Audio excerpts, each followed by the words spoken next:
ایک بار ایک انجینئر اپنی چرپائی پر مچھردانی لگا کر لیٹا ہوا تھا۔ اس کی مچھردانی میں ایک سوراخ تھا۔ مچھر بار بار اس سوراخ کے ذریعے اندر آ جاتے تھے۔ انجینئر پریشان ہو گیا۔ اس نے مچھردانی میں ایک اور سوراخ کر دیا اور دونوں سوراخوں کو پائپ کے ذریعے اٹیچ کر دیا۔ اب مچھروں کا دماغ خراب، ادھر سے گئے ادھر سے نکلے، انجینئر سے پنگے۔ ایک عورت اپنی پڑوسن کو کہہ رہی تھی، تجھے معلوم ہے 20 سال تک میری کوئی اولاد نہیں ہوئی؟ پڑوسن حیرانی سے، پھر تو نے کیا کیا؟ عورت، پھر میں 21 سال کی ہوئی تو میرے پاپا نے میری شادی کر دی، پھر جا کے منا ہوا۔ پڑوسن کھڑے کھڑے بے ہوش ہو گئی۔ بیگم کو اپنا شناختی کارڈ رینیو کرانا تھا۔ بیگم نے نہایت دھیمے انداز میں شوہر سے پوچھا، آپ کے پاس نادرہ کا نمبر ہے؟ شوہر نے بھی معصومیت کی عمدہ مثال قائم کرتے ہوئے جواب دیا، نہیں، اس کی چھوٹی بہن کا ہے۔ پھر اس کے بعد چراغوں میں روشنی نہ رہی۔ 14 Feb 2025 Valentine days 14 Feb 2025 Shab Barat. Valentine day منانے والوں، اب بتاؤ 14 فروری کو ویلنٹائن ڈے مناؤ گے یا اپنے گناہ بخشواؤ گے؟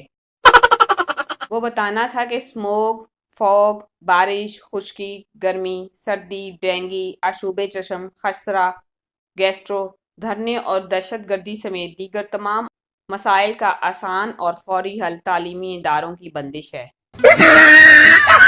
پتہ نہیں کیسا موسم چل رہا ہے، مچھر کاٹ رہے ہیں، کمبل اوڑھ رہے ہیں، پنکھا چل رہا ہے، گرم پانی سے نہا رہے ہیں، پی ٹھنڈا پانی رہے ہیں، مونگ پھلی آ چکی ہے، ہیٹر بند پڑے ہیں، اور نومبر تو میرا خیال اسی کشمکش میں گزر جائے گا کہ کوئی دوسرا جرسی پہنے تو ہم بھی پہنیں۔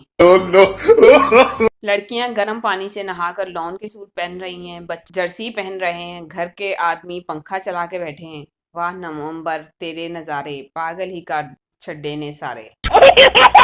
پہاڑی علاقوں میں فوگ، میدانی علاقوں میں اسموگ اور کنواروں کی زندگیوں میں سوگ اس سال بھی جاری رہے گا۔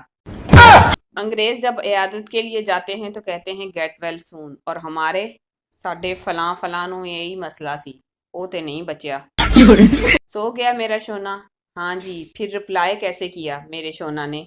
میں شونا کا باپ بول رہا ہوں، بہو رانی سو جاؤ، اب ایگزامز ہے، کل تیرے شونا کا اگر وہ فیل ہو گیا نا تو تمہارے شونا کو اتنا دھونا کہ وہ سونے کے لائق نہیں رہے گا، سمجھی؟ Opus sorry uncle. کزن سے شادی کا انجام۔ کزن، اوئے شام نو برگر لے کے آئی میں۔ یار آ کی طریقہ ہے ہن شوہرا تیرا۔ کزن، اوئے شوہرا شام نو آندے ہوئے برگر لے کے آئی۔ بیوی نے شوہر کے گال پر تھپڑ مار کر مچھر مار دیا۔ شوہر، غصے سے کیوں مارا؟ بیوی، میرے ہوتے ہوئے کوئی اور تمہارا خون پیے یہ مجھے گوارا نہیں۔ گھر والوں کی کال ہمیشہ 2 بیلز کے بعد اٹھانی چاہیے۔ فوراً اٹھا لیں تو کہتے ہیں موبائل ہاتھ چی پھڑیا سی، دیر سے اٹھائیں تو کہتے ہیں کتھے موبائل رکھ کے مر گئے سی۔ سردیاں آئی ہیں، سب مل کر آواز اٹھائیں، لنڈے والے ایسی جگہ اسٹال لگائیں جہاں مردوں کے لیے پردے کا انتظام ہو۔ مین روڈ پر عزت نفس کی دھجیاں اڑ جاتی ہیں، کوئی رشتہ دار دیکھ لے تو۔ مجھے اپنے دل پر بہت ناز ہے، پتہ ہے کیوں؟ بہت سے لوگوں نے اسے دکھایا ہے، توڑا ہے، پھر بھی مست چل رہا ہے، اوریجنل ہے، چائنا کا تھوڑی ہے۔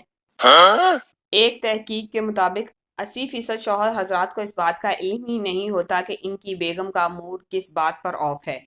آپ سمجھتے ہیں کہ باقی کے 20% شوہر حضرات کو وجوہات کا علم ہوتا ہے؟ جی نہیں، وہ معصوم تو اس حقیقت سے لا علم ہوتے ہیں کہ بیگم کا موڈ آف ہے۔ ایک لڑکی نے لڑکے سے کہا، مجھے سردیوں کا موسم بہت پسند ہے، جانتے ہو کیوں؟ لڑکے نے کہا، آپ ہی بتا دیجئے۔ لڑکی کہنے لگی، سردیوں کے موسم میں جو اداسی ہوتی ہے نا، اور جو خاموشی اور ایک انجانا سا درد ہوتا ہے، مجھے وہ بہت پسند ہے۔ پھر لڑکی نے پوچھا، تمہیں کون سا موسم پسند ہے؟ لڑکے نے جواب دیا، مجھے بھی سردیاں بہت پسند ہیں۔ لڑکی نے خوش ہوتے ہوئے پوچھا، اچھا تمہیں کیوں پسند ہے؟ لڑکے نے جواب دیا، باجی ایک تو سردیوں میں بجلی کا بل کم آتا ہے، دوسرا سونے کے لیے کافی لمبی رات میسر ہوتی ہے، باقی میرا تو کوئی چکر وکر نہیں ہے قسمیں۔